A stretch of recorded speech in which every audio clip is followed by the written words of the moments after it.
do Mark Tawil, que é uma pessoa que acho que muitos de vocês já conhecem, têm visto, veem bastante o nome do Mark, é um grande influenciador digital. Ele é, além de tudo, dono da Tawil Comunicação, que trabalha com assessoria de imprensa e assessoria em uma série de frentes de comunicação e vai trazer um pouco de conteúdo para a gente hoje, tá? Do nosso lado, Mark, eu vou deixar que mais para frente você faça a sua apresentação mais longa, porque, cara, é tanta coisa que você tem de qualificação, são É a tantas idade. são tantas frentes de trabalho que você tem que eu juro para você que eu não consegui decorar 100% de tudo que você faz. Você tem podcast, você tem coluna, você tem livro. Vai ser feito. Tem o cachorro também. Tá ouvindo? Sim, estou ouvindo. É a maravilha dessa nova realidade que a gente está vivendo hoje, né? A gente tem, tá? As barreiras ficaram muito menores.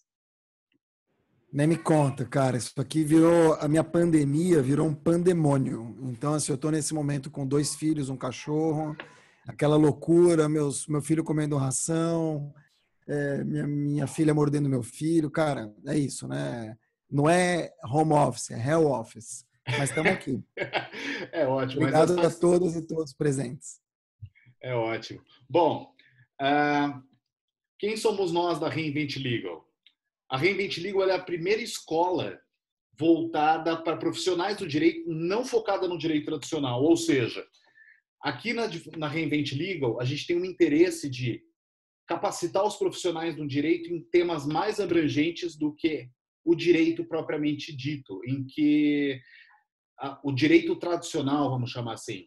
A gente quer que os profissionais do direito eles tenham uma bagagem, tenham conhecimento de ferramentas, incluindo soft skills e conhecimento de outras matérias que extrapolem o direito tradicional para que vocês tragam essas informações para a tomada de decisão e assessoria dos seus clientes no dia a dia e façam com que vocês tenham uma capacidade de construir soluções jurídicas que extrapolem aquilo que é, vamos chamar de tradicional da advocacia, tá? E para isso, o que a gente pega? A gente trabalha trabalhando um mix de qualidades que os profissionais do direito já são detentores para que eles possam ter uma solução, ter uma capacidade de execução mais ampla. A gente pega itens da experiência profissional, competências de soft skills individuais e a excelência acadêmica de cada um e potencializa como você constrói essas soluções. Eu acho que isso que é o mais interessante. Quanto mais ferramentas você tem na mão para construir no dia a dia, você é capaz de construir soluções mais interessantes que vão além daquilo que os seus concorrentes estão apresentando no mercado. Para quem não segue a gente, não conhece a fundo aquilo que a gente tem feito e trabalhado, aqui está o link. A gente está presente em todas essas redes sociais e a gente compartilha conteúdo constantemente. A gente produz conteúdo de entrevistas, a gente produz conteúdo relacionado a como você lida com o mercado jurídico do ponto de hunting, a gente compartilha conteúdo de, eventualmente, ferramentas que são importantes para os advogados conhecerem, tudo para aquilo nas nossas redes sociais, tá? Esse link ele vai estar disponível sempre no footer da nossa apresentação. Se vocês eventualmente não conseguirem anotar agora, ele vai estar sempre presente na apresentação. Vou começar com alguns insights daquilo que a gente tem vivido aqui nesse novo momento do coronavírus, tá? Para que vocês tenham uma análise do impacto que o coronavírus ele trouxe para a gente, para que isso traga aos olhos de vocês o quanto, além de sermos impactados na vida offline, o impacto chegou inclusive na vida online. Aqui eu trouxe algumas informações que foram obtidas pela Eptopia. A Eptopia ela é uma empresa que faz análise de navegação dos apps. É um app que funciona por trás dos apps, obtendo informações de uso de em cada um dos devices, tá? Aqui vocês conseguem enxergar acho que vocês conseguem enxergar com certo nível de detalhe todo o impacto que os apps de, por exemplo, de viagem e hospitalidade, que é Booking, Airbnb e N outros tiveram. Se vocês analisarem com calma pelos números, vocês vão ver que a quantidade de usuários diários, por exemplo, que é o DAU, que é Daily Active User, teve uma redução na Europa de 4%, no Oriente Médio de quase 12%, na Índia 40%. Quando você vai na contraponta, na EdTech, que são todas as plataformas de distribuição de conteúdo de conhecimento. Daí você vai ter o Udemy, você vai ter Hotmart, você vai ter mesmo as escolas que são online, que tem plataformas online como GV, ESPM, a LIT da Sampo, tiveram um aumento exponencial de uso. Ou seja, a partir do momento que as pessoas entraram no home office, teve um consumo muito grande de novos conteúdos, tá? Para as pessoas trazerem novas ferramentas para o dia a dia de vocês. E isso é uma coisa que, inclusive, vocês estão fazendo hoje. Para vocês terem um número um pouquinho mais de assertividade em relação ao número, nos Estados Unidos teve 76% de aumento de download. As pessoas passaram a usar diariamente pelo menos 18% a mais. Na Europa teve 27% a mais de download. Na Índia, no Sudeste Asiático, foram 270% de downloads e 51% a mais de uso no dia a dia. Esse impacto também foi encontrado quando a gente vai falar dos apps de videoconferência. Se vocês verem aqui, esses números são gritantes. Eu achei espetacular. Porque quando você olha, você vai ver que nos apps de videoconferência, mesmo nos Estados Unidos e na Europa, você teve um aumento de mais de 500% no uso de downloads e com relação ao uso, quase 200% de uso ao dia. Isso acho que torna muito claro o impacto que foi todo esse fenômeno que foi o corona. E isso impacta e traz muita diferença, em especial para o tema que a gente vai abordar essa noite, que é comunicação. Como a gente comunica de uma maneira eficaz e assertiva. Com relação à mídia social, vocês vão ver que, interessantemente, não houve uma alteração muito grande de número. Isso porque as pessoas elas já têm o costume diário de uso das plataformas. Então, não teve um impacto muito grande, diferentemente de que muita gente tem falado. Mas, por outro lado, a gente vai ver uma outra coisa aqui, que é o tempo que as pessoas estão passando, que é o que está sendo apresentado nesse slide que está na tela de vocês. Vocês vão ver as pessoas gastando 16% a mais de tempo ao dia no Netflix, 27% a mais no Facebook e 16% praticamente a mais no YouTube. Isso faz muita diferença. E com relação aos apps com os apps que a gente de videoconferência que a gente falou, o que isso mudou? Vocês podem ver a quantidade de tempo e a quantidade de sessões diárias que foram iniciadas nesses aplicativos a partir do dia, vamos chamar da virada do Covid, que nos Estados Unidos eles consideram que aconteceu no dia 29 de fevereiro, que foi o dia que começou o processo de lockout nos Estados Unidos. Vocês conseguem enxergar um aumento brutal da quantidade de usos das plataformas de distribuição de conteúdo. O Zoom, a gente não precisa nem falar. Estamos usando agora o Zoom, mas ele explodiu o uso, ultrapassando mais de 6 milhões de videoconferências por dia. O Google Classroom, que é para classe virtual, chegou muito próximo também desse número. Quando você pega o Microsoft Teams, que ele é muito usado em corporações de grande porte, ele ultrapassou 2 milhões de usos por dia. O Hangouts do Google também bateu quase 2 milhões por dia. E agora, com tudo isso acontecendo, eu até peguei, Mark, isso daqui, eu parti de um texto seu e fui um pouquinho mais a fundo para criar esse gráfico, que é o Deus Me Lives, que é tanta coisa tem sido criado em resultado a essa live, a esse novo momento, que as pessoas começaram a chegar numa situação de intoxicação, né? Mais do que isso, muita coisa decorreu dessa nova maneira com que a gente aborda, com que a gente comunica, em especial, como a gente constrói e entrega conteúdo e como a gente aborda a comunicação a partir do momento que a gente pula para o online.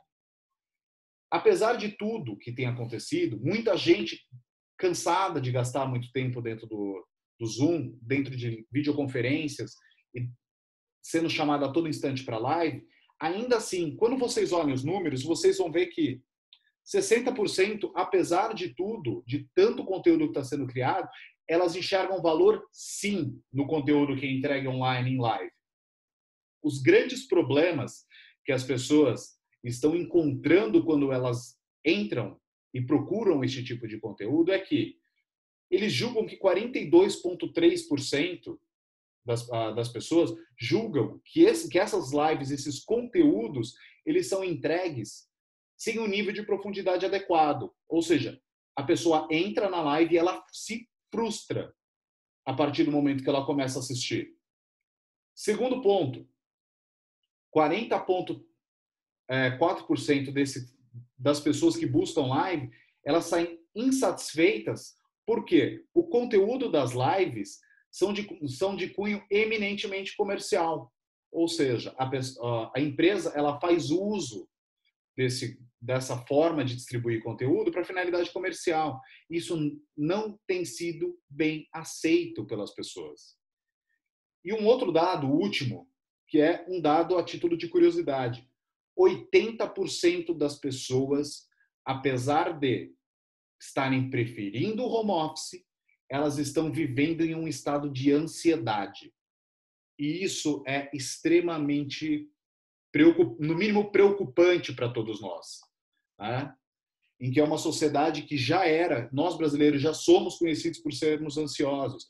E isso incrementou, é algo muito maléfico para nós.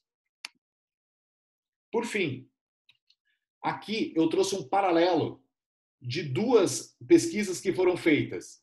Se vocês verem do lado da esquerda, eu estou trazendo uma pesquisa que foi feita pela Fundação Dom Cabral com a Grant Thornton em abril, e uma segunda, a da Grant Thornton e da Fundação Dom Cabral, ela foi feita no Brasil, no final de abril, em que eles mapearam a estrutura e como está a percepção das pessoas em relação ao home office. E dos lados da direita é uma análise global que foi feita pela McKinsey, que foi concluída aproximadamente 10 a 15 dias atrás. Então, vamos dizer que ela é os dados são mais recentes, depois de mais tempo as pessoas vivendo no home office. Tá? Vocês vão enxergar, aqui analisando os números puramente, que no começo, mais no começo da pandemia, as pessoas já tinham interesse de pedir a manutenção do home office aos seus gestores. Eram 54% das pessoas. Esse número, ele pula quando você vai para a escala global, mais para o final, mais para os tempos atuais, vamos chamar assim, para 83% para pedir essa manutenção do home office. Ou seja, o home office não veio só como um tapa-buraco da pandemia. Ele é uma coisa que veio para ficar e está sendo enxergado valor. Voltando agora para o segundo ponto. 62% das pessoas apenas discordam que você precisa ter uma interatividade, encontrar as pessoas no dia a dia para executar o trabalho com qualidade. Em contrapartida, quando você vai ver o da McKinsey, eles falam que, ok, temos a situação funciona bem, porém, precisamos incrementar as ferramentas para o trabalho remoto em escala, como a gente tem adotado. Ou seja, as ferramentas que hoje as empresas, em média, têm disponíveis, elas não estão atendendo e elas têm que melhorar para que a produtividade seja mantida. Terceiro ponto, da Grant Thornton, com a Fundação Dom Cabral. Só 15% das pessoas julgam que o seu desempenho foi prejudicado pelo home office. Ou seja, a maciça maioria, 85% das pessoas acha que está produzindo tão bem quanto no escritório. Ou seja, as empresas elas não estão perdendo qualidade, não estão perdendo produtividade na visão dos empregados, dos colaboradores. E se isso não é uma verdade, as empresas têm que mapear e comunicar muito bem. Por fim, tá? Antes de chegarmos aos desafios, notou-se, quando a McKinsey fez essa pesquisa, que há uma diferença muito grande em relação à qualidade e eficiência daquilo que os funcionários estão produzindo naquelas empresas que saíram na frente e, desde antes da pandemia, estavam fomentando o que eles chamam de reskilling, em que você faz com que os seus empregados busquem novos conhecimentos, melhorem a quantidade de ferramentas que tem conhecimento, que tem de bagagem. E a lista que eles colocaram, que tem a maior diferença, que tem um maior impacto positivo quando você migra para o home office, são os conhecimentos de digital, que eles chamam de, o segundo, que eles chamam de higher cognitive, que é a capacidade cognitiva dos seus empregados para entender os múltiplos impactos em que as coisas acontecem dentro da organização. O terceiro, incrementar o conhecimento em inteligência emocional. Acho que uma empresa que fez, acho que, Mark, você até está dando aula, eu assisti uma master que você fez neles, é a Conquer, que liberou no começo da pandemia um curso de inteligência emocional que, pelo que eu sei, foi amplamente consumido pelas pessoas. E, por fim, a capacidade de adaptabilidade e resiliência de cada um dos empregados.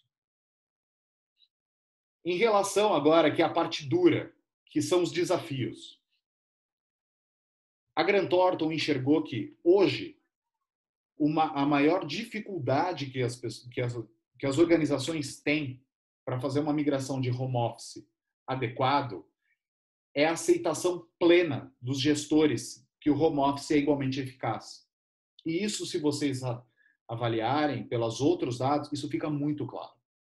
O home office ainda, para os colaboradores em nível pessoal, não, eles percebem que não há uma grande diferença de produtividade. Contudo, a partir do momento que você sobe a escala, quando você sobe hierarquicamente, existe ainda assim um nível de desafio. Do outro lado, a McKinsey chama a atenção que as empresas que julgam ter conseguido uma migração nesse momento eficaz, de sucesso, foi infinitamente maior nas empresas que começaram o processo de melhora, de incremento, em especial de educação dos seus funcionários antes da pandemia, nesses skills que eu falei aqui em cima. E só 9% das empresas que iniciaram antes julgam que não foi de sucesso a migração para o home office. Enquanto 47% das empresas que não tinham feito, vamos chamar de a lição de casa antes da pandemia, julgam que a migração não foi de sucesso. E com todo esse nível de provocação, com todos esses dados, eu vou passar a bola para o Mark Tawil, colocando para ele... Espera, deixa eu parar só de compartilhar minha tela. Colocando para o Mark 2 desafios. Primeiro desafio, a gente vai falar sobre comunicação no novo normal. Mas, Mark, a gente já conversou bastante disso. Novo normal, acho que era uma coisa que a gente podia falar no começo de março. Agora a gente já é o que a gente está vivendo. Já virou o novo hábito. É o novo normal. Você tem, como é que fala? Você tem questões com isso, né? Você sabe que eu tô cada vez mais convencido de que esse é o novo normal mesmo. Então a gente pode chamar de novo normal mesmo. O que você acha? Pode ser. Eu vou te convencer. Ó, o Renato tá aqui. A gente tem aqui junto a Magdalene, a gente tem o Jair, a Maria, Noeli, a gente tem a Kátia, Rafael, Astrid, Evanir, Maurício e Thaís. Todos aqui vão ouvir esse termo bastante a partir de agora. E eu espero mesmo que vocês pelo menos ponderem. Não precisa ser convencido, porque eu não estou aqui para convencer ninguém. Aliás, acho que a gente tem mais pergunta do que resposta nesse momento, né? Sem dúvida. Quem disser que está por dentro das coisas que estão acontecendo está mentindo ou está exagerando. Eu vou tirar aqui a minha imagem e semelhança. Você consegue me ver ou só me ouvir? Te vejo ainda. Você me vê? Não queria me ver. Calma aí.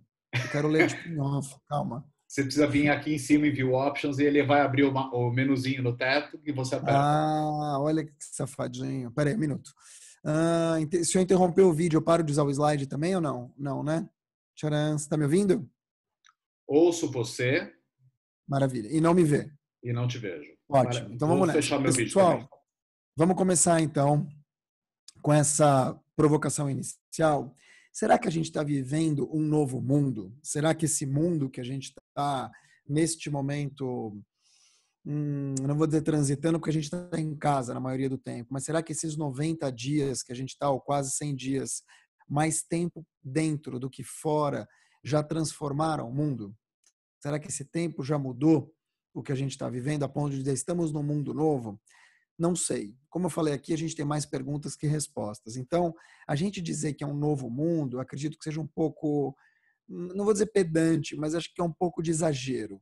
As portas ainda estão fechadas, muita coisa mudou, mas essa foto, para mim, ela responde muita coisa. Quando a gente desce aqui para a rua, pelo menos aqui em São Paulo, e vê todo mundo, literalmente todo mundo de máscara, me assusta um pouco.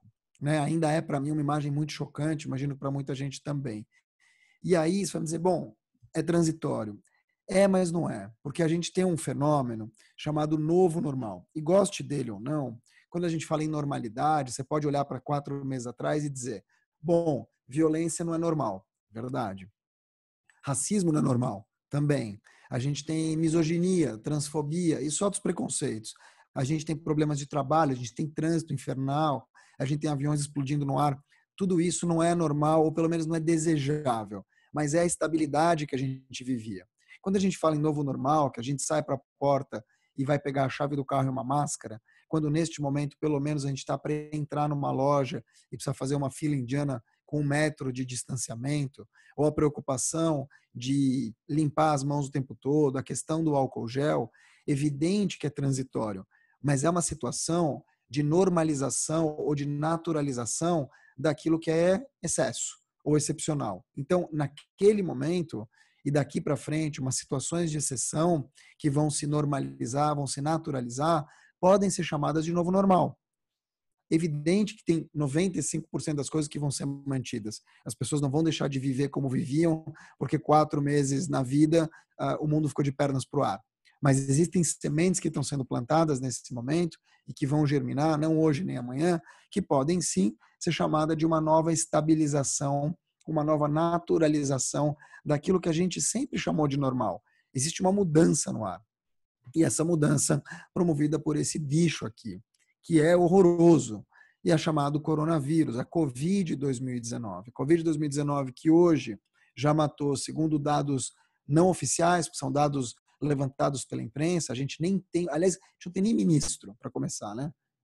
Então, quer dizer, é uma situação tão atípica que numa pandemia de saúde, a gente não tem ministro da saúde. Então, a gente não tem os números oficiais, mas pelos últimos números, nós temos 46 mil mortos.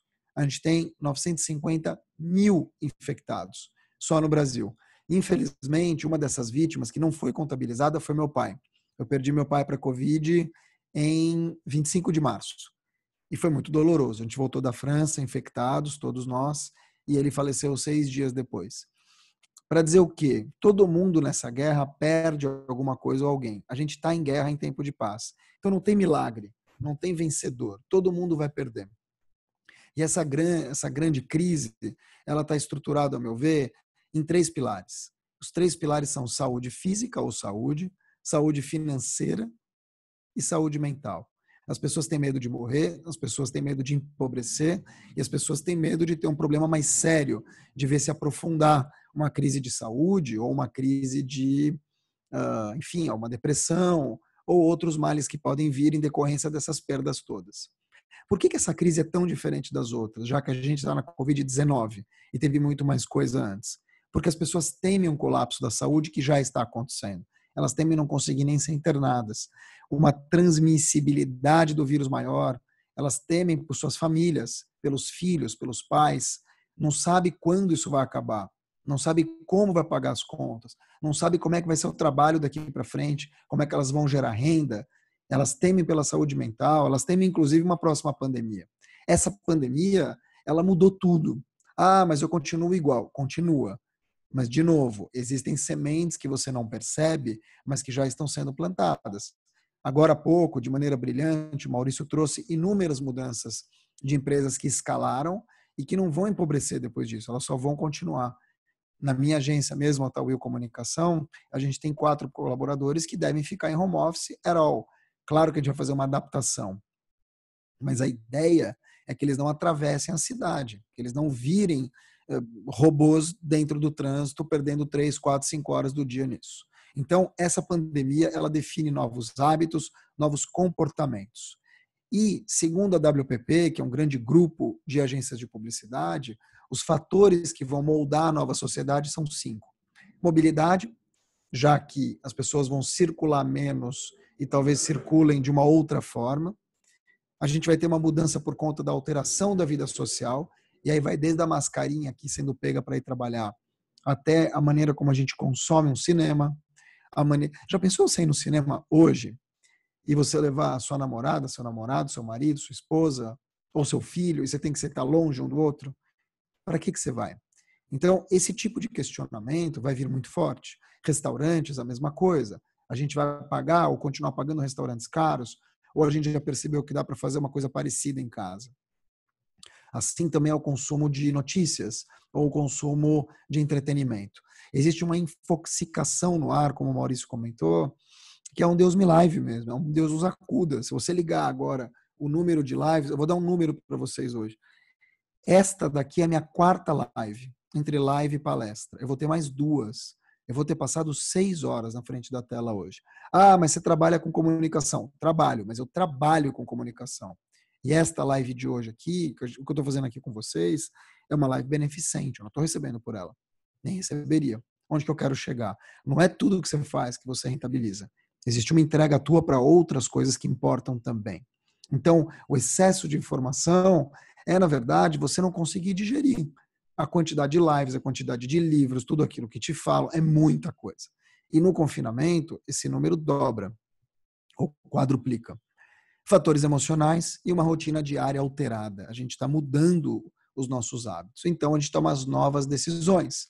Com base nesse medo, cheios de incertezas, com uma revolução de hábitos de consumo, existe uma imensa oportunidade para profissionais, marcas e negócios. Imensa oportunidade de gerar novas mudanças. E aí a gente já mudou no confinamento. Não adianta a gente se iludir de que as coisas vão mudar. Dá só uma olhada. A gente consome outros tipos de conteúdo, a gente aceita ser impactado por outro tipo de mensagem. A gente presta atenção em propósito, mas não propósito surrado, aquela palavra que ninguém mais aguenta.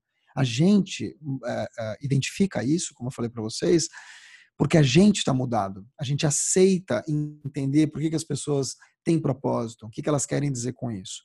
A dinâmica de consumo. Imagina, lavar casca de banana, lavar litro de leite, tirar o sapato, eu já tirava, mas tirar sapato na hora que chegar em casa, roupa para sair, roupa para entrar. Cara, é um pandemônio.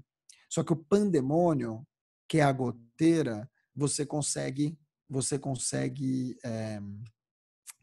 como é que eu posso dizer? Você consegue arrumar. A pandemia, que é a tempestade, você não consegue segurar. E nessa tempestade, a gente está em barcos diferentes.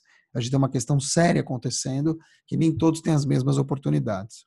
Então, quando a gente vê tudo isso ocorrer, a gente se pergunta para onde que a gente vai. Um dos primeiros reflexos, o aumento de notícias. Religião, as pessoas buscaram finanças. De novo, elas querem saber o que está acontecendo, elas querem se apegar a alguma coisa, elas não querem empobrecer. Então, o mundo, a partir de agora, ele fica melhor ou pior? Quando a gente olha para essa balança de perdas e ganhos, que a gente pode ter mais tempo com os nossos filhos, que a gente pode ter mais tempo com os nossos pais, que a gente ressignificou o tempo, as relações, a relação de trabalho, o nosso momento com a gente engordou, a gente emagreceu, a gente se cuidou, enfim, tudo que a gente está aprendendo é melhor ou pior? É diferente. É diferente. Não dá para você julgar esse momento e dizer que tem sido melhor ou muito pior, porque na verdade é a nossa primeira pandemia. Essa é a nossa primeira pandemia. E tomara que seja a última, mas é a nossa primeira pandemia. Com base nisso, a gente tem um novo interlocutor, que pode ser considerado um novo consumidor da nossa comunicação. O novo interlocutor, lembrando que comunicação não é o que eu falo, mas é o que você entende. Agora, eu tenho uma participação nisso. Eu tenho uma participação, uma responsabilidade naquilo que você entende. Então, eu preciso me fazer entender de forma séria, de forma simples, de forma assertiva, e é disso que eu pretendo falar para vocês. Como é que é esse novo interlocutor? Como é que é o novo você aí do outro lado? A gente ficou mais exigente, mais criterioso, a gente se cuida mais, questão de saúde mesmo. Busca mais segurança online e offline, bem mais digital, bem mais coerente. A gente tem tentado buscar coerência de um jeito ou de outro. Por quê? Porque a gente já está impactado de tanta coisa que você começa a selecionar. Você tem critério para selecionar. E aí você passa a se questionar. Eu preciso disso? Eu preciso ver essa live? Eu preciso ler esse conteúdo? Essas notícias fazem bem para mim ou eu não quero ver nada disso? E aí a gente se torna um pouco mais econômico também. De novo, eu preciso comprar roupa no confinamento para usar onde? Eu vou gastar o meu rico dinheirinho, que eu não sei se eu vou conseguir pagar a escola do meu filho amanhã, para comprar um jantar de R$ 250, ou de 80, ou de 90? Ou eu posso gastar isso no supermercado e ter 4 jantares? Esse é o tipo de questionamento que está todo mundo se fazendo. Vocês aí ou aqui. Então somos todos CPF. A gente virou todo mundo pessoa física da noite para o dia. A gente se voltou mais para a família e perde a tolerância. A gente está menos tolerante. Menos tolerante com gente tóxica, menos tolerante com gente que quer ver o nosso fim, menos tolerante a fazer média, menos tolerante a cold call, menos tolerante com gente que quer vender perfumaria ou fumaça para gente. A gente está menos tolerante. E que bom. Que bom. Essa é uma mudança de paradigma positiva, ao meu ver. Então, mais do que nunca, a comunicação ela precisa ser transformacional. Ela precisa se transformar já em confinamento, para poder transformar da porta para fora, para poder convencer da porta para fora. Mais do que nunca. E aí, a gente tem alguns, eu tinha falado em 4 competências, mas eu vou colocar algumas que eu vejo, porque o Maurício brincou, né, Maurício, que é um bônus. Então, eu Exatamente. vejo E que... Marqui, eu queria aproveitar, eu fico uma dúvida com você, que eu queria tentar trazer com você. E eu sei que você tem muita experiência com profissionais do direito, tá? Porque eu sei que Sim. você assessora algumas pessoas que são advogados. Como você consegue enxergar que é possível construir essa transformação quando o seu ambiente e a expectativa do seu cliente é muito tradicional em relação a você? Uhum. Bom, primeiro respeitando a cultura. Eu não posso chegar num escritório tradicional de advocacia e querer impor a minha cultura ou dizer que eles comunicam mal, porque primeiro é uma falta de respeito. Segundo, que ir por essa via ou tentar destruir o trabalho de uma comunicação anterior é sempre um tiro no pé. Né? A gente acredita que está fazendo certo, mas na verdade a gente está se prejudicando. Então, primeiro ouvir, né? Primeiro ouvir, primeiro entender se faz sentido o que eles estão fazendo para eles e depois ser bastante honesto com amor. Honestidade sem amor é crueldade. Então, com amor você pode falar um pouco de tudo. E aí você pode dizer, olha, sugerindo, né? Sugerindo sempre, em vez de atestando, falar, olha, eu vejo dessa forma, talvez fosse o caso de fazer isso. E o benefício, quer dizer, não adianta o cara que é gestor, ele está ali pensando nos clientes, você aparecer com uma solução mágica de comunicação e ele não é comunicador. Então ele vai te olhar e vai falar, ah. Aí na terceira ele vai falar, cara, o que você está vindo aqui cagando regra? Não quero. Então é melhor você levar para ele o que você tem em mente, mostrar para ele os benefícios daquilo e sugerir, plantar uma semente na cabeça dele, plantar uma história. E ele decide. Se você for chamado para você ir lá e fazer um trabalho de prateleira, melhor nem ir. E cada vez mais a gente vai perceber que nesse novo normal, que você já está convencido e já gostou do termo, assim como todos aqui, nesse novo normal vai ser cada vez mais comum. A gente vai ter menos, de novo, menos tolerância para esse tipo de gurulândia. E mais aceitação quando alguém está falando com a gente genuinamente. Te respondi? Tá bom. Tô indo, pessoal. Obrigado por tudo. Respondeu sim, desculpa, eu tava tirando o mute aqui do meu som. Vamos lá. Então, quais são as habilidades que eu vejo desse novo momento que já existiam antes, mas que agora elas ficam mais evidentes, cada vez mais evidentes? A primeira delas é super comunique. Super comunique. Em inglês, over communicate. O que quer dizer isso? Quem não é visto não é lembrado. Ah, mas eu preciso encher o saco das pessoas, estar no dia inteiro na cara. Não. Mas você precisa ter um ponto de contato, pelo menos diário, com quem está no teu radar. Se é a tua equipe, principalmente, se são as pessoas que fazem diferença na tua vida, principalmente. Por que eu estou te dizendo isso? Porque neste mundo que a gente está impactado e que a gente vive uma crise de atenção, a gente se fazer presente muda a maneira como as pessoas nos veem. Então, super comunicar não quer dizer que comunicar o tempo todo, mas comunicar direito e com mais assertividade e de maneira mais recorrente é uma chave muito importante para você não ser esquecido e, mais do que isso, para você ser lembrado como alguém que realmente tem consistência. Ah, mas eu não tenho consistência. Então não comunica. Só comunica se você tiver alguma coisa para dizer, isso vai fazer diferença na vida do outro. Sabe aquela história? Nesse momento, a gente tem aqui 16 pessoas. 16 pessoas. Então aqui a gente tem você, Maurício, a gente tem a Astrid, a gente tem o Daniel, a gente tem o Fábio, a gente tem a Ivanir, ou Ivanir, a gente tem Jair, a gente tem Kátia, a gente tem Madeleine, a gente tem Maria, Maurício, Max, Noeli, Rafael, Thaís e Renato. O que eu quero dizer com isso? Essas pessoas todas estão o dia inteiro recebendo mensagem. O dia inteiro recebendo mensagem. Ou da família, ou do trabalho, ou disso, ou daquilo. Ninguém mais aguenta receber mensagem. Então, se você não se faz presente com alguma coisa que realmente agregue na vida dessas pessoas, adeus.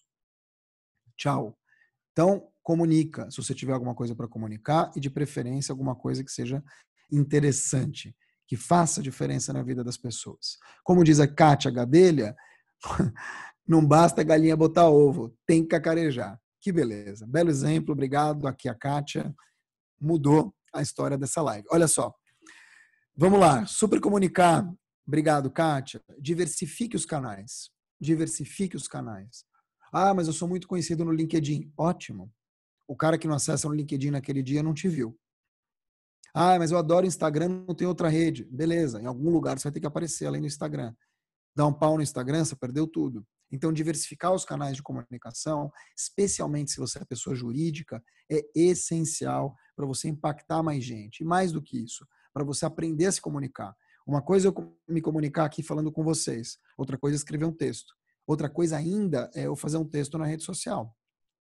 Entende a diferença? Eu tenho aqui o Renato Sapiro, que é sócio da Reinvent Legal, que está o tempo todo comunicando de maneiras distintas. Ele é advogado, tem uma empresa de RH, mas ele está o tempo todo trabalhando para comunicar diferente. Então, é um artigo, é a rede social, é uma newsletter, é um texto. Quer dizer, o tempo todo, a Reinvent Legal, por exemplo, está impactando os clientes dela de maneiras distintas. Se você tem ali um empresário, o empresário não acessou naquele dia o LinkedIn, adeus. Então, você faz uma newsletter que vai chegar no e-mail dele. Vai até ele. Você tem que ter canais de impacto para você aprender a comunicar diferente e depois para você poder atingir essas pessoas todas. É como um ataque soviético, é de todo lado. Adotar a transparência total. Transparência total, é evidente que existem questões estratégicas das empresas que você não vai abrir. Mas quando eu digo transparência total, é de fato mesmo você aceitar a tua vulnerabilidade, talvez para dizer que você errou, talvez para dizer, para dar números que antigamente você não daria, talvez para você demonstrar que você não sabe. A transparência total é algo muito aguardado daqui para frente. E vai ser algo muito importante na comunicação. Nós não sabemos todos, nós não somos todos. Então a gente vai ter que aprender a lidar com essas pessoas todas, que são formadoras de opinião há muito tempo, todas elas. Todos os brasileiros são formadores de opinião, todos os seres do mundo são. Então a gente tem que aprender a adotar uma transparência total com essas pessoas e ser humilde, independente de ser uma marca grande ou não. Porque você pode ser derrubado por um youtuber de 15 anos. Seja empático. Ser empático é fácil? Claro que não. Me colocar no lugar do outro, dá? Claro que não. Mas você pode tentar. Você nunca vai saber o que pensa uma mulher negra que sofreu racismo, se você não é mulher e se você não é negro. Então já não dá para ser empático. Mas você pode ser um aliado de algumas causas. Você pode se colocar no lugar das pessoas. Eu acredito que a comunicação verdadeira, verdadeira mesmo, desses anos 2020, é uma comunicação que se preocupa com quem está do outro lado. Se a mensagem que você vai fazer, ela vai impactar negativamente. Se a tua mensagem, ela vai tocar numa ferida aberta. Se a tua mensagem vai de verdade acolher primeiro. Muito se falava no marketing entender para atender. Eu já não vejo assim. Eu vejo que precisa acolher para atender. Acolher para atender. Primeiro se acolhe, se internaliza, você respeita as demandas, você respeita tudo aquilo que a pessoa tem para te dizer, e aí você atende ela. Aí você devolve com produto, com serviço, você preenche aquele vazio. Muito se fala em dor, a dor do cliente. Eu não gosto dessa palavra, acho um pouco forte. Mas é isso, quer dizer, a demanda dela, o que ela quer, o que ela precisa, o que ela deseja. E eu acho que a empatia tem muito disso. Lá ao lado da empatia, quando você fala em tentar se colocar no lugar do outro, você tem que praticar uma escuta ativa.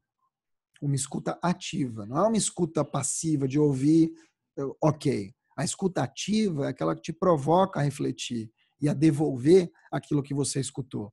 Né? Você escutou é diferente de ouvir. Você enxergar é diferente de ver. Às vezes a coisa está lá na tua frente, mas você não enxerga. Então, eu acho que praticar uma escuta ativa, como o nome já diz, é você se preocupar genuinamente com aquilo que foi dito e, mais do que isso, usar aquilo que foi dito a favor da pessoa. Se ela te disse alguma coisa que realmente importa para ela, é o momento de você acolher o que ela falou e, a partir desse acolhimento, você transmutar, talvez, numa resposta que não seja o que ela quer ouvir. Praticar uma escuta ativa não quer dizer concordar. Você não precisa concordar com as pessoas, mas você pode responder. Aliás, no direito isso é muito comum, a questão do contraditório. Né? Que a gente está no mundo binário. Agora eu estou aqui, por exemplo, na minha janela, tem a galera gritando fora Bolsonaro. Tudo bem, tu deixa. Desde que não saia esfaqueando as pessoas nas ruas, elas têm direito de manifestação. Agora, por que essa pessoa está gritando na janela? Cara, uma pessoa que vai até a janela gritar, bater panela, quer dizer, é um nível de essas pessoas estão explodindo por dentro. Então eu vejo que existe uma preocupação genuína que a gente tem que ter daqui para frente, daqui por diante, e ouvir as pessoas. A gente tem que drenar um pouco essa energia delas para a gente e fazer uma transmutação. Acho que eu estou sendo um pouco ayahuasca nessa parte, mas é por aí. E aí ser leve. Ser leve. Uma comunicação prolixa, pesada. Porra, todos os escritórios grandes de advocacia, os pesadões mesmo, trabalharam já essa comunicação. Na questão visual, na questão de texto, na questão de como é que os advogados se apresentam, até nos memes. do Paulista Elevator, você vê isso. Existe uma mudança em curso de que ninguém mais aguenta. E por que ninguém mais aguenta? Porque o advogado que está lá dentro, a hora que ele sai da gravata e faz alguma outra coisa, ele vira o moleque de 21 anos que, putz, vai dançar funk, tomar cerveja e botar glitter no rosto. Ele é esse cara. Então, será que ele tem que ser o advogado careta ou ele pode flexibilizar um pouco? A comunicação parte desse princípio. Se eu quiser falar com você de uma maneira leve ou de uma maneira fluida, eu preciso me comunicar com gente que quer ouvir isso. Claro, os tempos mudaram, o tipo de escrita é outro, o tipo de receptor é outro, mas a gente tem que ter uma comunicação leve porque é mais gostoso, né? Olha, a Thaís está dizendo aqui, um dos pontos mais importantes da minha visão é aprender a ouvir. E ouvir não significa concordar, é isso mesmo. Somente ouvindo ativamente posso me manifestar de maneira verdadeira e útil sobre o ponto do outro. Exato. É a escuta ativa, é acolher e dizer para o outro que aquelas palavras provocaram em você. Não tem problema nenhum você dizer para ela, olha, eu estou ouvindo você aqui, não concordo, não gosto, aliás, de ouvir o que você está me dizendo, porque... E aí você infere sobre os fatos, não sobre a pessoa. Se você escuta algo que você não gosta, você pode devolver para a pessoa e dizer, olha, me incomoda saber que você está dizendo que eu sou uma pessoa que atrasa. Não, ou que o meu atraso, melhor, ou que o meu atraso, ele provoca danos aqui na empresa. Não, mas eu não falei que você atrasa. Não. Você falou do atraso. Você infere sobre os fatos. Então, existe uma comunicação muito trabalhada, muito inteligente, que você pode diluir nas redes sociais, nos speeches, você pode diluir na maneira como as pessoas se comunicam internamente, mas quanto mais leve e acolhedora ela for, mais ela impacta. Aquela comunicação agressiva, aquilo que a gente vê, né? Compre hoje, ou o mundo vai acabar. O mundo já acabou. O mundo já acabou. Se quer outra pandemia, não precisa. Já acabou. Então, assim, agora é hora da gente ter um pouco mais de leveza. E aí vem o falar simples, né? Falar simples não significa você ser popularesco. Você pode falar simples e ser popular. Mais gente gosta de você quando você é popular. Existe uma frase que eu gosto muito que diz o seguinte: popularidade é quando as pessoas gostam de você. Influência é quando elas param para ouvir o que você tem a dizer. Então, o ideal é ter os dois. É ser popular e influente. Mas, para isso, você precisa ter uma linguagem simples. Uma linguagem simples. Então, quer dizer, ser leve não quer dizer simples. Você pode ser leve e falar um monte de groselha. Mas falar simples é você ser entendido por mais pessoas. Parece meio óbvio, mas no direito isso não acontece muito. Buscar relevância, né? Você buscar a alta performance, começando pela auto-performance, que é o nome do meu podcast e do meu grupo do Telegram. Quem quiser está super convidado a entrar. Lá eu tenho quase 4.000 pessoas. Por que eu estou te dizendo isso? Porque buscar relevância, buscar você ser uma pessoa que seja interessante, uma pessoa que seja referência naquilo que faz, é um trabalho diário. É você lapidar a tua marca todos os dias. Tua marca pessoal, é você lapidar a tua marca profissional. Eu estou escrevendo um livro sobre isso, chamado Seja a Sua Própria Marca, que fala justamente disso. Não é ter uma marca, é ser a sua própria marca. Todos nós nascemos com uma expectativa, geramos expectativas em alguém. A gente cria depois a nossa marca, né? Como a gente quer ser percebido, como a gente faz e acontece. E por fim a gente deixa a marca no mundo.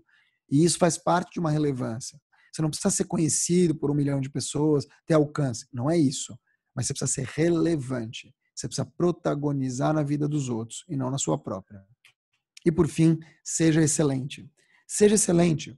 Procure, então, se comunicar preocupado com as vírgulas, com bom português. Procure se comunicar não repetindo palavras, não fazendo um texto dúbio, não enchendo linguiça, não fazendo o chamado nariz de cera, que é ficar enrolando antes de começar o assunto. Existem várias maneiras de você falar simples. Agora, a excelência, ela vem daquele verniz que você olha e fala, cara, tá impecável. Tá impecável. O que eu vou dizer? Foi brilhante. Posso não gostar, posso detestar, mas eu tenho que respeitar. Entende? É um prato bem feito que você olha e fala assim, puta, não respingou, estão todos os ingredientes ali, tem sabor, tá bem distribuído. É isso. É uma pintura feita na parede que não respinga. Eu acho que a excelência vem disso. E como é que a excelência na comunicação ela se apresenta? Ela se apresenta quando você começa a mostrar para o outro que você pensou para escrever. que você pensou para falar alguma coisa, que você se envolveu de verdade, que aquilo te tomou tempo, que você investiu tempo. Aí o cara fala, pô, ele pensou nisso. Eu posso não gostar, mas ali o cara realmente, ele estava ali, ele estava presente. E a excelência, na verdade, é um conceito híbrido e até fluido, desculpa, difuso, que você não sabe onde ela pega. Mas para mim, um comunicador excelente é, antes de tudo, uma pessoa excelente. Um advogado excelente, para mim, Mark, é um advogado que reúne várias competências. Eu não estou falando de hard skills e soft skills. Eu estou falando de real skills. Você pode tecnicamente ser excelente, mas se você for uma merda de pessoa, esquece. Intragável, esquece. Daqui a 5 anos, essas pessoas já são piada, né? Essas pessoas já são piada no Paulista Elevator. Daqui a pouco elas vão ser expostas, porque essa é uma tendência dos anos 2020, né? O expose, como a gente tem visto aí, PC Siqueira, Japinha, Anitta, Ludmilla, isso vai acontecer num outro nível. Vai acontecer. Então as pessoas vão ser expostas e elas vão sumindo. Essa toxicidade aos poucos vai sumir. E por que ela vai sumir? Porque as competências técnicas vão virar commodity. Ah, mas no direito é impossível. O direito é a arte de... A arte é o Watson. O direito, as interpretações do direito, com o tempo, vão se diluir, como vão se diluir em muita coisa. E já tem as Lautecs trabalhando, você já tem robôs que escrevem textos, tem robôs operando. Vão ser substituídos? Claro que não. Mas, de novo, competência técnica, em algum momento, vai ser commodity. O que vai sobrar? Sorriso, atendimento, conversa, convencimento, persuasão, tudo isso vai ficar. Então, ser intragável no futuro, sob a perspectiva de que eu sou intragável, mas é um puta advogado, em algum momento alguém vai querer um advogado um pouco menos puta, mas que seja alguém que realmente tenha outras qualidades. Isso para qualquer profissional. Então, você ser excelente, para mim, vai passar por esse crivo de eu busco excelência em tudo. Eu busco a excelência espiritual, busco a excelência como vizinho, como filho, como pai, como irmão. Eu busco essa excelência. Vai ter gente intragável? Vai. Mas essas pessoas intragáveis, para mim, com o tempo, elas tendem a ser diluídas. A molecada não aceita mais tanto esse conceito que a gente via nos anos 80, depois 90, aí anos 2000, 2010, um capitalismo mais consciente, empresas mais sustentáveis, já tem uma questão de RH mais forte, tem que mudar muita coisa, mas o daqui para frente vai ser outro. E aqui eu faço 3 pequenos convites. Primeiro, as redes sociais, se vocês puderem me adicionar, e vai ser uma honra e um prazer. Eu estou nessas daqui. Estou no TikTok, mas eu não uso, tá? Só para avisar. Esse aqui é o meu podcast na Jovem Pan. Vai ser um prazer se vocês puderem ouvir e validar, e tem estrelas e isso e aquilo. Basta aproximar o celular e ligar a câmera do celular. E aí ele já te leva para o Spotify, você assina, e a segunda temporada começa em breve. A primeira foi muito legal, tem bastante gente boa, são entrevistas exclusivas. E por fim, este grupo no Telegram, que é um grupo chamado Auto Performance, que é o nome do podcast, em que todos os dias eu faço algumas reflexões e também envio algumas notícias de comunicação, de reputação, entre outras. Pessoal, é isso, né, Maurício? Deixa eu ver se eu consigo voltar para mim mesmo. Consegue. Se eu consigo ser alguém na ficção. Eu até não atrapalhei você, porque eu sei que você está super apertado de tempo, né? Não fui colocando outras informações. Mas eu queria, antes de você partir, uma validação sua. Antes de você partir, é muito macabro, hein? É macabro, né? É verdade. Muito macabro. Mas antes de você ir para a sua sexta live do dia. Quinta ainda. A sexta é 9h30. Entendi. Você falou muito da questão da escutativa, você falou bastante da questão de como você consegue comunicar com simplicidade, em especial, eu vou tentar resumir, ter empatia com o seu cliente, né? Tá. A gente sabe que no direito como um todo, existem algumas iniciativas que são muito associadas ao que convencionou se chamar de legal design, todo guarda-chuva, que é a escutativa, que é a comunicação mais simplificada e ter uma empatia com relação ao seu cliente. por mais que o direito seja uma coisa extremamente conservadora, eu concordo com você que o direito, a estrutura padrão do direito, que você falou que vai ser substituída pelo Watson, vai ser substituída por N outras law techs que vão ter, que é o trabalho do advogado repetitivo. Aquele trabalho que você normalmente coloca debaixo da competência dos advogados de entrada, dos estagiários de entrada. Mas cada vez mais, e aí eu acho que eu queria uma visão sua, que eu acho que de uma certa extensão pode acontecer até com outras profissões, como jornalismo. Claro. Que o trabalho, que no final do dia o que vai ficar, além de tudo que você colocou, é a criatividade. Que mesmo no direito, que mesmo nas carreiras mais tradicionais, eu acho que é o que vai prevalecer vamos chamar agora sim, nessa nova fase, que os novos skills, com tudo aquilo que a gente está vivenciando com relação à mudança, eu acho que isso sim, cada vez mais vai ficar mais evidente, que a criatividade e a maneira com que a gente aborda e escuta e entende o problema do outro vai ficar cada vez mais forte. Você concorda com isso? Concordo com você. Acredito que existe uma questão muito forte de criatividade vindo.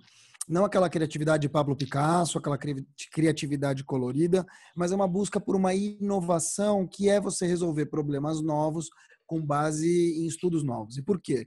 Antigamente, até, sei lá, 4 meses atrás, é tão ridículo falar isso, mas até 4 meses atrás, a gente tentava resolver problemas com base em tudo que a gente aprendeu.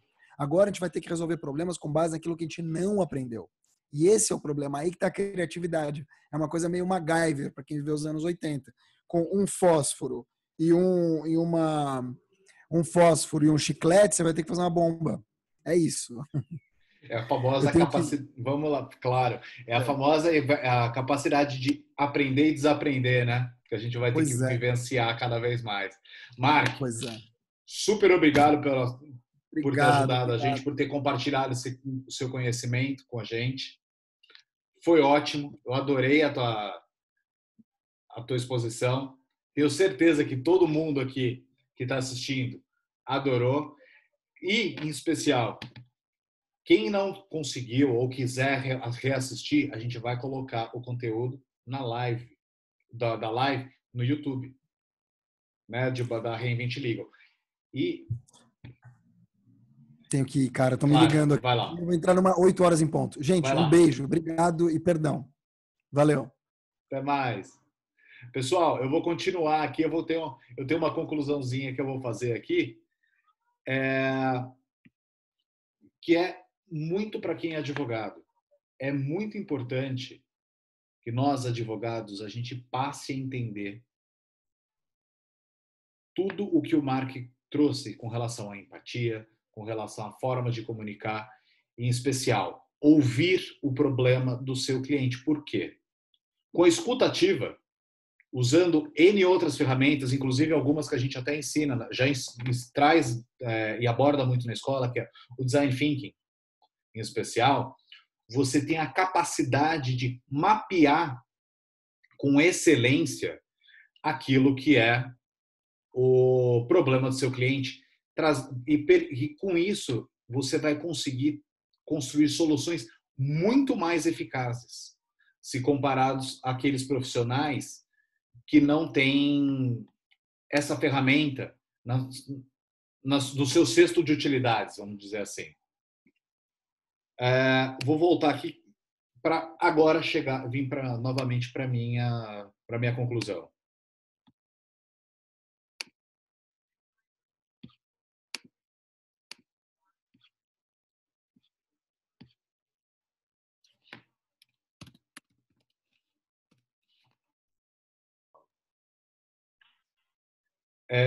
Vocês conseguirem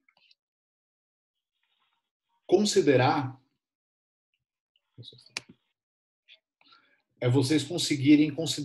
como vocês vão fazer uso dessas ferramentas e tudo isso que foi passado pelo Mark no dia a dia de vocês.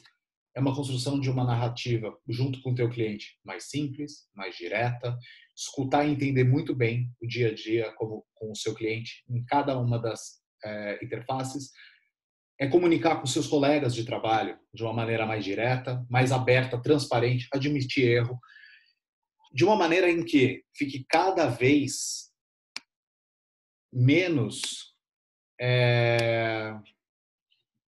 exposto qualquer tipo de ego, em que fique cada vez menos exposto a uma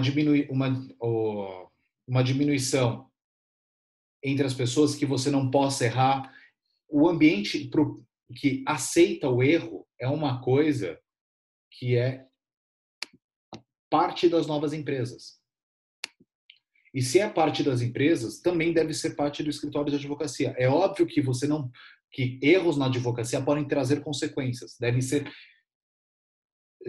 diminuídos ao máxima extensão possível. Contudo, é necessário em algumas áreas, em especial, quando possível, ter espaço para a tentativa dentro do direito. E com isso, eu vou trazer para vocês um último comercial, uma coisa que acho que resume muito, que foi feito pela Heineken, que resume muito aquilo que a gente está vivendo hoje.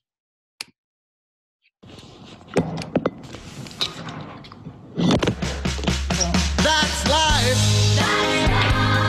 That's what all the people say. You're riding high in April, you're shot down in May. I know I'm gonna change that too. I can't hear what you're When saying. I'm back on top in June.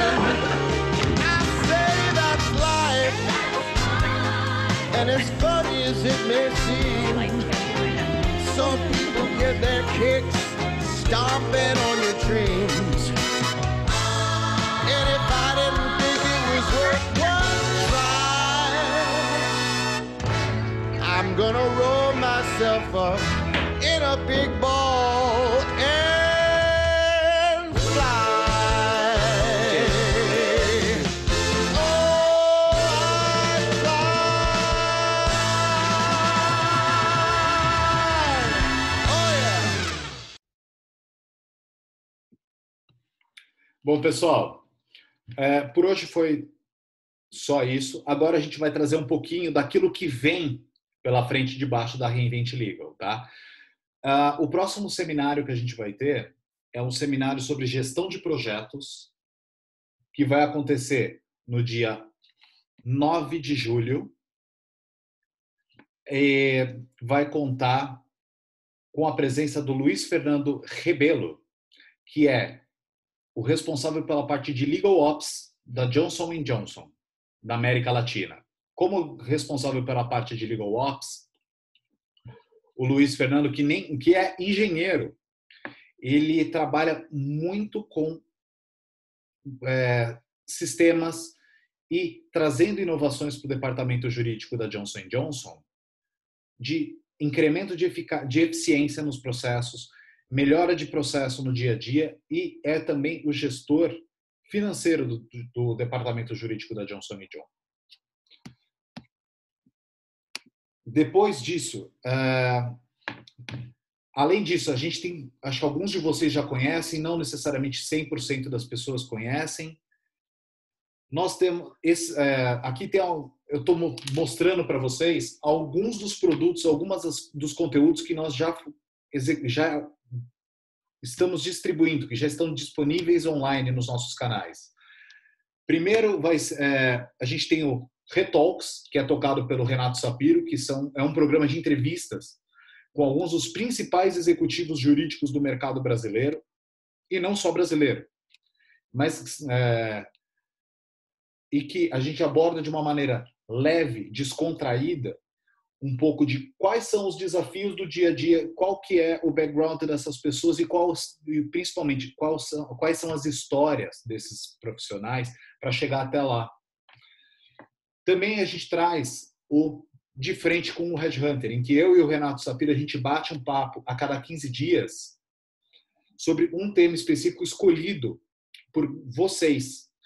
Seja, o primeiro que já está disponível no nosso YouTube, inclusive, Thaís, já respondendo a sua pergunta, nesse link do footer, que é o Linktree/Reinvent Legal, você vai achar o caminho para chegar no nosso canal do YouTube. Lá tem 100% dos conteúdos, exceto o Retalks, porque o Retalks ele fica no Spotify, tá? E nas próximas segunda-feira, é segunda-feira que tem o Retalks. O Retalks ele sempre fica disponível segunda sim, segunda não.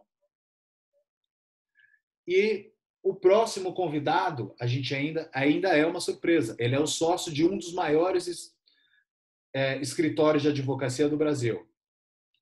E tem uma história muito interessante. E mais do que isso, a gente tocou em muito ponto que é de interesse de todo mundo da classe jurídica, principalmente aqueles que têm interesse em entender como é que funciona o escritório de dentro.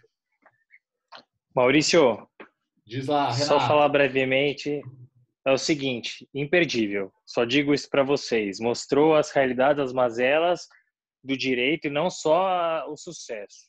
E quando você fala disponível quinzenalmente, gente, toda quinzena, toda segunda-feira sim, segunda não, a gente lança o podcast a partir das 8h30, mas ele fica salvo lá. Já tem 3 episódios sensacionais que vale a pena conferir. E segunda-feira agora o episódio novo com o sócio de um escritório grande que está espetacular, vale a pena. Segunda, 8h30. Valeu, Renato. Bom, pessoal, quem ainda não segue a gente, vou pedir para seguir a gente nas nossas redes sociais, em especial, visitar o canal do YouTube. Essa live vai estar disponível daqui a pouquinho, eu vou processar todo o conteúdo. Logo mais vai estar disponível online para vocês reassistirem ou se quiserem passar para alguém assistir. Tá bom? Bom, pessoal, por hoje foi isso. Eu agradeço demais a presença de todo mundo e ter acompanhado com a gente até o final. Desejo a todos uma ótima noite. Até logo.